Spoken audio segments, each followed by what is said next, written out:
Title: I went camping with my wife and her friends.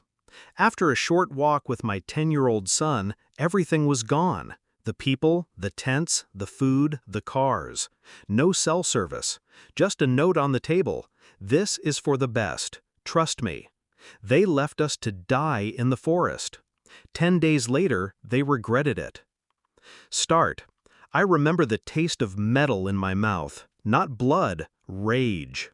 I bit my tongue to stop myself from screaming because my son was watching. 10 years old, wide-eyed, clutching my hand as we stepped back into camp and saw nothing but silence. The tents were gone, the cars, the food, even the smell of smoke from the fire had been erased.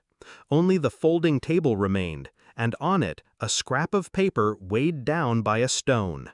This is for the best. Trust me. Her handwriting, my wife's.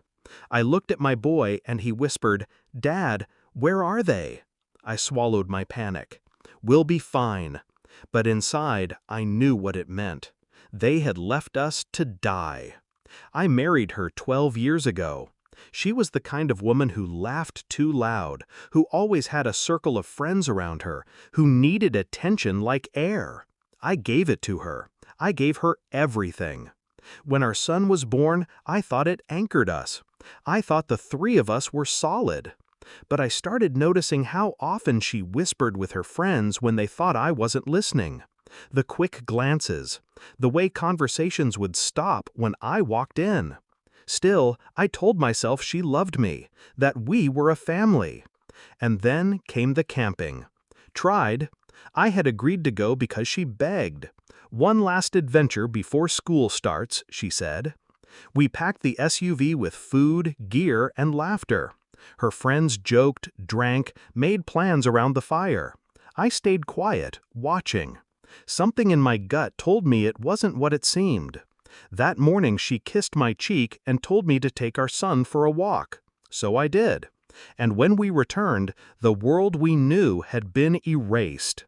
The forest was merciless. No service, no supplies, no way out but through miles of wilderness.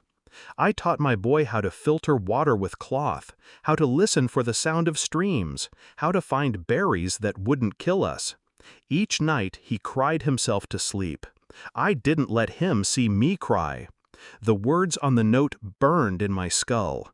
This is for the best. For her? For them? What was best about abandoning us like animals? By day 7, my anger hardened into resolve. I would not die here. Neither would my son. By day 10, we stumbled out of the trees, half-starved, covered in dirt, but alive. And alive was enough. They hadn't expected us to survive. That much was clear when I saw her face again. Shock, fear, guilt dressed up as relief. She hugged our son first, not me. I let her. My arms stayed at my sides. I didn't confront her then. Revenge isn't loud. It's patient. It's precise. So I smiled. I pretended forgiveness. I let her friends keep visiting, keep laughing, keep drinking in my house. And while they did, I studied them, listened, watched. They thought I was broken.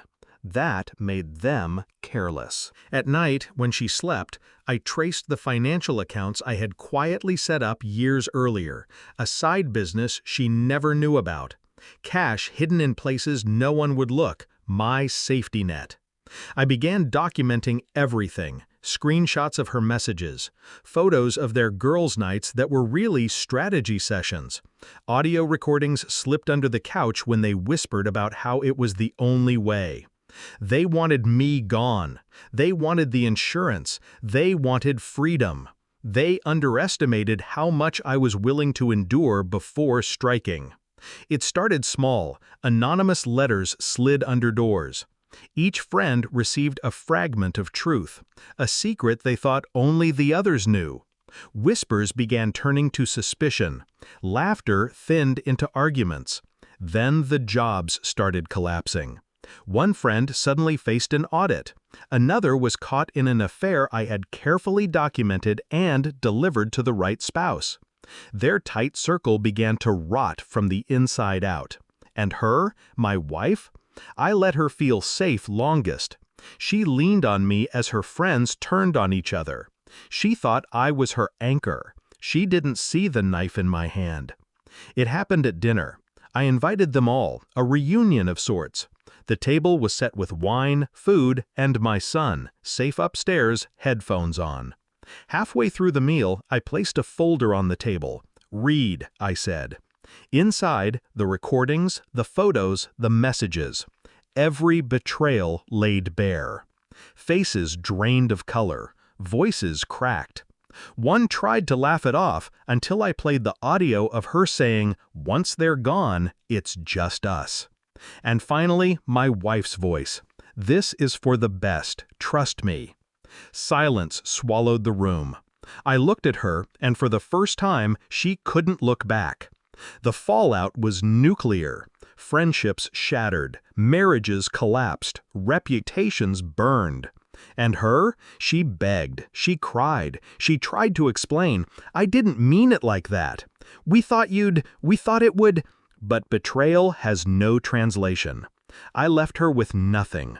Divorce finalized with evidence so damning she didn't contest. Custody secured. House sold. Accounts emptied. She moved into a one-bedroom apartment across town, her friends scattered like ash in the wind. At night, when my son sleeps safe in his bed, I sit on the porch and breathe the silence. The same silence I felt in those woods, only now it belongs to me. They thought the forest would swallow me. Instead, it sharpened me. She told me, "This is for the best." She was right, because in the end, it was.